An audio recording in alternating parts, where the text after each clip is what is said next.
All right. So basically, as a little bit of a prelude here, um, the Trump administration, well, prior to becoming the Trump administration, the Trump campaign, uh, had like a little run in with this company called Cambridge Analytica, and that was a whole thing. But it kind of like died into the background, and like no one's really thought about it for like 4 years, 5 years or so. Um, and however, this UK based news company decided to kind of dig into this a little bit, and what they found was an entire like registry of like tens of millions of people. And in this registry, they found that most Black Americans were put into a category of strategic targeting by the Trump campaign to deter them from voting. And so, as we know, there was historically a low turnout for Black Americans in 2016. In fact, it's like one of the only years where like the amount of Black Americans who voted went down. Um, so we're gonna watch this piece of fantastic reporting. We're gonna talk about it. It's gonna be a good time. So here we go. There is a reckoning taking place in the United States over racism, and for many it is the central issue in the election campaign. For months, people have taken to the streets across the country to protest against police brutality and structural racism in America. These are anarchists, these are agitators, they're rioters, they're looters, they're bad people. Donald Trump has... And I just want to say, in the debate, Donald Trump wouldn't even admit that structural racism or systemic racism was a thing. So, like, to Trump, he doesn't think that these protests are about anything. He thinks that he probably takes it personally. He probably thinks that the protests are directly about him rather than like any systemic racism that is directly affecting people's lives. But has long been accused of ignoring the voices of millions of Black Americans. Now we can reveal how he has actively tried to silence them. We've obtained the database used by Donald Trump's 2016 presidential campaign, a vast collection of files on almost 200 million US citizens. It shows what they knew and what they did, the secret tactics that helped turn Donald Trump into the president, how they split millions of Americans into different categories that could be micro-targeted with tailored ads on Facebook and other media, and done randomly, he actually didn't say white supremacists should just stand down. What he said was, and I directly quoted it, they should stand back and stand by. Somebody has to do something about Antifa. So what he said was basically to stay on at the ready in case somebody, quote unquote, needs to do something about Antifa. So what he was actually doing was encouraging militias and white supremacists to go after Antifa. And because Antifa is such like a ambiguous designation, that means basically any of his political enemies. So that's what he said during the debate, and it was honestly shocking. Like, he's saying the quiet part out loud. Within like 30 minutes of the debate, there were like Boogaloo Boys and like Proud Boys making stand back and stand by into like a new slogan for their groups. categorized 3.5 million Black Americans for deterrence in the hope they wouldn't turn out to vote at all. That is mind-boggling. Somebody has worked this hard to strategically disenfranchise you.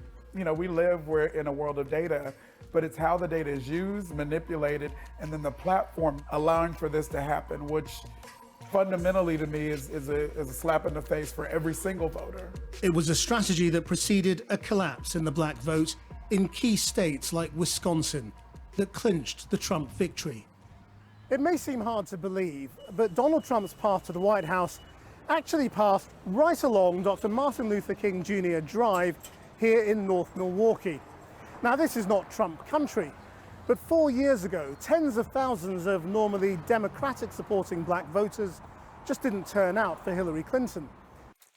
And again, this is why I'm saying, like, for this election in particular, I'm saying we need to turn out for Biden. We need to make sure we're all riding for Biden, baby, because we need to make sure that Biden gets that public mandate, right? We can't let ourselves be deterred from voting by like our own doomerism or like hopelessness or like apathy, because it's way too important. So just throwing that out there. And now we can reveal for the first time that many of them had been identified and targeted by the Trump campaign and its supporters. Their aim, not to win their votes, it seems, but to get them to stay at home on election day. The database is a truly extraordinary insight into the workings of a modern-day political campaign. It's called America First. Remember that. For millions and millions of voters, highly personal information was bought, harvested, and used, all perfectly legal under America's data laws. They knew whether you're likely to own a dog or a gun, whether you're likely to get married or planning a baby. There was even a score for personality type. A colossal data set of more than 5,000 tables with nearly 5 terabytes of information. But it's not just what they knew about individual people, it's what they did with all the data, running it through a series of models and algorithms to try to understand how people act and think and might respond to certain messages. The campaign took all this information and used it to divide the country into different groups.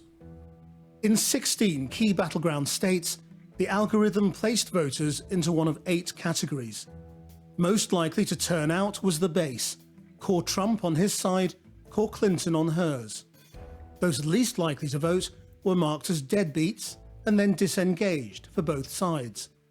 In the middle were the voters who might go either way and were open to persuasion. But also crucial were these 2 segments. On his side, they were called GOTV, get out the vote, and on the other, deterrence, voters who might be encouraged not to vote. The campaign would then create ads that could be targeted at the people in these groups through Facebook and other. I do want to say I sympathize with the doomer position, because like when Bernie got knocked out of the primary, I fully feel like Bernie was pretty much like, and I know this kind of became like a saying after the Chapo Trap House boys, but I feel like they got that part right, at least. Bernie was like our last off-ramp from apocalypse, right? But now we're not in like, and I fully sympathize with people who despaired at not taking that off-ramp. But now we're in the stage of, well, we're here, so we have to make it, like, we have to reduce as much harm as possible, and that's Biden, baby. So, let's go with Biden and win another day, eh? Other platforms. Many were dark posts, which could appear on people's Facebook feeds and then vanish. Cambridge Analytica can help you run more cost-effective. This machine was built, in part, by a team from the now notorious company Cambridge Analytica, working hand in glove with a team from the Republican National Committee. What we found is that in those crucial swing states, black voters were disproportionately categorized for deterrence. In Georgia, they made up 32% of the population, but 61% of deterrence. In North Carolina, 22% of the population, but 46% of deterrence. And in Michigan, 15% of people, but 33% of deterrence. And Randomly, yeah, I totally feel you. I think pacifism is a noble ideology with a noble goal. I think pacifism does not work when it comes to fascists because they're not going to leave you alone. Like, that's their whole thing. They're not going to work with you to find a nonviolent solution because they irrationally hate people and will use people as scapegoats for their problems as a way to rally other people who are looking for easy answers to their problems. So I think when it comes to fascists, your only recourses are mockery. Mockery works against fascists, and which is part of the reason why in the debate I love that Biden laughed at Trump so much. I think that's a good move on his part, and I also think that we need to, and I've said this before, we need to reappropriate like patriotic language, and I also think that when it's okay to punch a Nazi. Indiana Jones did it, Captain America did it. I think it's okay. I also think that in normal times under a functional government, maybe you should also like face the legal consequences of punching a Nazi. But right now we're in Minecraft violence times. Just saying.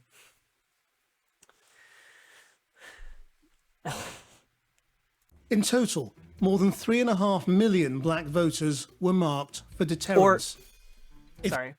Rather, we're getting to those times. I don't think we're in those times quite yet, but I think if Trump wins, we will be firmly heading towards that waterfall, right? If you include other ethnic minorities, they made up 54% of the deterrence segment. Now, just to clarify with this video, minorities made up 54% of what the Trump campaign was trying to dissuade. Like, if you were a minority, there's a 50% chance that they were trying to dissuade you from voting in 2016. That's insane to me.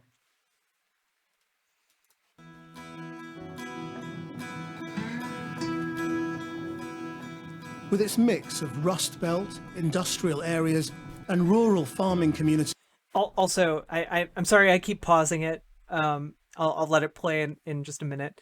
But I need to point out that part of the reason this is insane, especially if you're watching and you're newer to politics, is that usually what political campaigns do is they try and get more people to vote, because that means more people voting is a better measure of what the Democratic consensus wants. And so that means it's a better mandate of the people. We're a government, for the people, by the people, or by the people, for the people. And that's kind of the foundation of our government. So getting less people to vote really flies in the face of what our democracy is. And that's incredibly troubling. Wisconsin was one of Trump's key targets. But Milwaukee, with its big black population, has always been a Democratic stronghold. The black population of the whole state seems to live here. Yeah, about 70% of blacks who live in the state of Wisconsin live in the city of Milwaukee. Reggie Jackson grew up in the city. The Democratic Party in particular takes for granted that black people are going to vote on the Democratic ticket every time, right? One of the things that Hillary Clinton did, a big mistake she made, I think, in 2016, she campaigned in Wisconsin in April and never came back the rest of the year, right? And so a lot of people were very upset by that.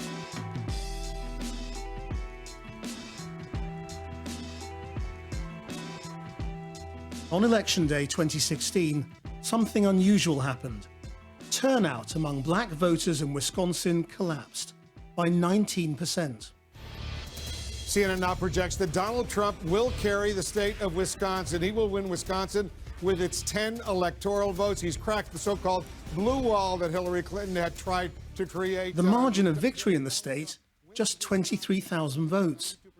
Afterwards, Donald Trump boasted that black voters had helped him to win. And I'd say, what the hell do you have to lose, right? It's true. And they're smart, and they picked up on it like you wouldn't believe. And you know what else? They didn't come out to vote for Hillary. They didn't come out. The collapse in turnout here in Milwaukee's poorest neighborhoods helped tip the whole state for Trump. A lot of that collapse was blamed on a new law passed by Wisconsin's Republican administration requiring valid voter ID to take part in the election. People argued that that was voter suppression because it disproportionately affected the poorest places. What nobody realized at the time was that by using the database, the Trump campaign could actually identify individuals on these streets who might be deterred from voting. Like other states, black voters in Wisconsin were disproportionately marked for deterrence. They made up just 5.4% of voters, but 17% of the deterrence group. More than a third of black voters in Wisconsin were classified as deterrents. Contrast that with the voters the Trump campaign thought he could win over. 75% of them were white, but less than 2% were black. We've come here because we've identified exactly how many people were marked for deterrence by the Trump campaign, and using the public voter roll, we've been able to match them and work out how many of them stayed at home. Just have to point out, Take like his Ward professional 116. casual outfit. The Trump campaign was aware of 1,440 potential voters here. 80% were black. Almost half, 44% of the ward, was marked for deterrence. That's 636 people. So how many of those black deterrence voters actually turned out on election day? We went through the records. It was just 36%. Overall turnout in the precinct fell from 75% in 2012 to just 56% in 2016. So, I need you guys to understand that a dip in voting participation by like 19% is colossal. Like sometimes elections are won and lost by like, 1 or 2%. And like that's a lot. But if you're having like a key demographic drop by 19%, like that's devastating. Like that is like on a like the political mechanical level of the United States, that is enough to like sink a lot of campaigns. Like black people make up a very sizable portion of the United States voter turnout as well, like especially when it comes to Democrats trying to obtain office. So a fall of 19% is real big and just honestly shocking. And this wasn't restricted to one ward. Take these two back-to-back streets in Ward 111. 147 people were marked for deterrence by the Trump campaign, and on voting day, just 60 of them turned out to vote. Many of them had voted for Obama in 2012, but this time they stayed at home. One of them was Annette Clinton. So this is what the file said about you. So that's you, isn't it, Annette Clinton? Yes, that's me. That's your address? That's correct. Now it says you're a nurse's aide. That's or correct. orderly. It said your income at the time in 2016 was between $25,000 and $35,000. That's correct. That's correct. And that you were a renter. Yes, that's correct too. So they had you down pretty well. So far? How do you feel about the idea that the Trump campaign categorized you and lots of other people as deterrents? I don't feel right by that at all, because they shouldn't have to categorize no one in order to get votes. Black people were disproportionately represented. There were many more black people on that list than there should have been, proportionally. What do you think that tells you? That the black community is target. It shouldn't be like that, that they would use you and categorize you to make it harder for you to vote.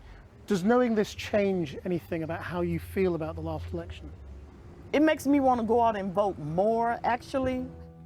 There were Now, I just have to point out that, like, this is another one of those examples where Republicans tend to understand power, because, like, she's right. They shouldn't be able to target you like this. It's real weird and creepy. Like, I know I feel uncomfortable that somewhere, like, in, like, political files, like, they have a whole entire dossier about me and, like, what my internet browsing habits are, or, like, what I like to eat, or like where I like to go and hang out, or like who my friends are, or like, you know, all of that stuff that they have details about that, like, you know, even your best friend might not know about you, right? But they know.